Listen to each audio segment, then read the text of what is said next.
Hello दोस्तों, स्वागत है आपका इस वीडियो में। तो फाइनली यहाँ पर जुजुत्सु काइसेन सीजन 3 का न्यू एपिसोड आ चुका है, एपिसोड नंबर 3। तो चलिए फिर ये वीडियो शुरू करते हैं, बाकी बातें वीडियो के एंड में कर लेंगे। अब जैसा कि आपको याद होगा, ये सारे के सारे सोर्सरर्स टेंगन के पास आ गए थे और टेंगन यहाँ पे इन सब के सब लोगों को जानता होता है, क्योंकि भाई आपको पता है कि उसको हर चीज की नॉलेज है। अब यहाँ पे वो सबको ग्रीट करता है लेकिन यूकी को नहीं करता। यूकी यही कहती है कि मेरे को ग्रीट नहीं करोगे, तो टेंगन कहता हम कौन सा पहली बार मिल रहे हैं। इसके बाद यहाँ पे इनका मेन पर्पस बताया जाता है कि ये लोग यहाँ पे क्यों आए हैं। बेसिकली ये लोग कैंजाकू के इरादे के बारे में पता करने के लिए आए हुए होते हैं कि वो क्या करना चाहता है।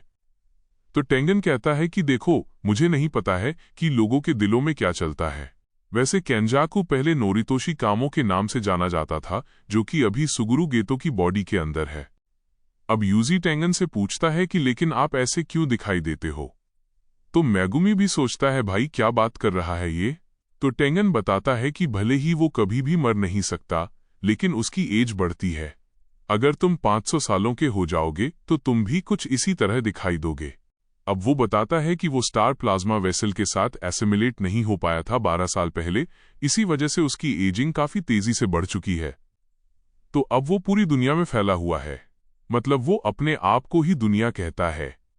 इसका मतलब ये है कि उस टाइम पे और कोई स्टार प्लाज्मा वेसल था ही नहीं। अब आपको पता होगा सीजन 2 में हमें दिखाया गया था, वो लड़की थी जिसको गोजो और गेतो प्रोटेक्ट कर रहे थे, लेकिन उसको मार दिया था। अब ये लोग यहाँ पे बेसिकली पता करने के लिए आए होते हैं कि कैंजाकू का मेन गोल क्या है और प्रिजन रेल्म को खोला कैसे जाए, जिसके अंदर सातोरु गोजो कैद है। तो टेंगन यहाँ पे यही कहता है कि ठीक है फिर, लेकिन इसके बदले मेरी एक कंडीशन है।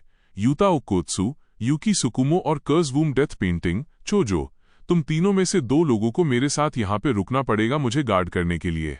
अब यूता सोचता है कि तुम्हें गार्ड करने के लिए, मतलब ये लोग सोचते हैं कि इसे क्या जरूरत है, क्योंकि टेंगन तो इतना ज्यादा पावरफुल है। यूकी पूछती है कि बताओ तो सही, ऐसा क्यों और कब तक करना पड़ेगा।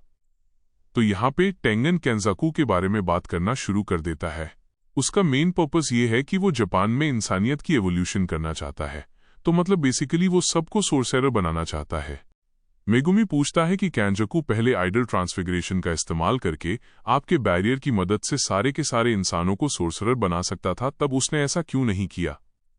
तो टेंगन बताते हैं क्योंकि उस समय उसके पास इतनी कर्स्ड एनर्जी नहीं थी, और वैसे भी अगर होती भी तो एक एक इंसान को अपनी कर्स्ड एनर्जी से सोर्सरर बनाना काफी ज्यादा इनएफिशिएंट है। तो इसलिए उसका मेन पर्पस ये है कि वो मेरे को पूरी इंसानियत के साथ एसिमिलेट करना चाहता है, कनेक्ट करना चाहता है, जिस वजह से वो सारे इंसानों को सोर्सरर बना सके। अब ये लोग सोचते हैं कि ऐसा कैसे हो सकता है, मतलब तुम तो सिर्फ स्टार प्लाज्मा वेसल के साथ ही एसिमिलेट हो सकते हो ना, नॉर्मल इंसानों के साथ नहीं। तो टेंगन बताता है कि हाँ बिल्कुल सही कहा, लेकिन 12 साल पहले जब स्टार प्लाज्मा वेसल मर गया था तो उसके बाद मेरी बॉडी एज होना शुरू हो गई, और अब ऐसा हो सकता है कि मैं किसी इंसान के साथ एसिमिलेट कर सकता हूं। तो ये लोग कहते हैं कि भाई बहुत सारे लोग हैं ना जापान के अंदर, तो सबके साथ कैसे करोगे। तो टेंगन बताता है कि मैंने कहा ना, मैं पूरी दुनिया हूं, मैं सबसे कनेक्टेड हूं। तो बेसिकली वो यही कहता है कि उसके अलग अलग रूप हैं, या यहाँ पे जो सामने वो खड़ा है वो उसका असली रूप नहीं है। लेकिन ऐसा हो नहीं सकता, क्योंकि अगर इंसानों को टेंगन के साथ कनेक्ट किया जाएगा और उनके अंदर पावर आई, तो धीरे धीरे करके उनके अंदर की बुराइयां बढ़ने लग जाएगी, और उनमें से अगर एक भी आउट ऑफ कंट्रोल हुआ ना, तो वो पूरी दुनिया की वॉट लगा के रख सकते हैं। अगर पूरा टोक्यो ऐसे सोर्सरर्स से भर गया तो वो यही चीज पूरी दुनिया के साथ करेंगे और पूरी दुनिया को दबा करके रख सकते हैं वो लोग। तो ये लोग पूछते हैं कि लेकिन कैंजाकू ऐसा करना क्यों चाहता है। तो टेंगन बताता है कि मुझे लोगों के दिलों के बारे में नहीं पता है। अब ये लोग पूछते हैं कि आप ये एसिमिलेशन रिजेक्ट भी तो कर सकते हो ना। तो टेंगन बताता है कि देखो, इस समय पे मैं एक इंसान से ज्यादा कर्स स्पिरिट बन चुका हूं, और आपको पता है कि कर्स स्पिरिट मैनिपुलेशन आती है गेतो को, तो कैंजाकू उसकी मदद से टेंगन को कंट्रोल कर सकता है और आसानी से उससे एसिमिलेट कर सकता है। और कैंजाकू दूसरे नंबर पे आता है बैरियर टेक्निक्स के मामले में। इसके बाद टेंगन समझाता है कि कैंजाकू को अतीत में 2 बार 6 आइज वाले सोर्सरर्स और स्टार प्लाज्मा वेसल ने रोका था। किस्मत के इस चक्र की वजह से कैंजाकू कभी अपना प्लान पूरा नहीं कर पाता था, लेकिन जब तोजी फुशिगुरो ने स्टार प्लाज्मा वेसल को मार दिया तो किस्मत का वो चक्र टूट गया। इसके बाद कैंजाकू को कर्स स्पिरिट मैनिपुलेशन गेतो की बॉडी मिल गई, और उसने गोजो को प्रिजन रेल्म में सील कर दिया। अब टेंगन कलिंग गेम के बारे में बताता है। कलिंग गेम एक ऐसा अनुष्ठान रिचुअल है जिसे केंजाकू ने तैयार किया है ताकि वो जापान के लोगों में कर्स्ड एनर्जी और न्यूरोलॉजिकल बदलाव लाकर उन्हें टेंगन के साथ एसिमिलेट होने के लायक बना सके। गेम के 8 रूल्स हैं जिनमें सोर्सरर्स को आपस में लड़कर पॉइंट्स कमाने होते हैं और एक दूसरे को मारना पड़ता है। मेगुमी बताता है कि उसकी बहन त्सुमुकी भी इस गेम में फंसी हुई है और उसे बचाने के लिए उन्हें गेम में शामिल होना पड़ेगा और नए रूल्स जोड़ने पड़ेंगे। गोजो को अनसील करने के लिए टेंगन उन्हें प्रिजन रेल्म का back of the prison realm देता है। वो बताता है कि इसे खोलने के लिए 2 चीजों की जरूरत थी, इन्वर्टेड स्पेयर ऑफ हेवन या ब्लैक विप, लेकिन गोजो ने इन दोनों को नष्ट कर दिया था।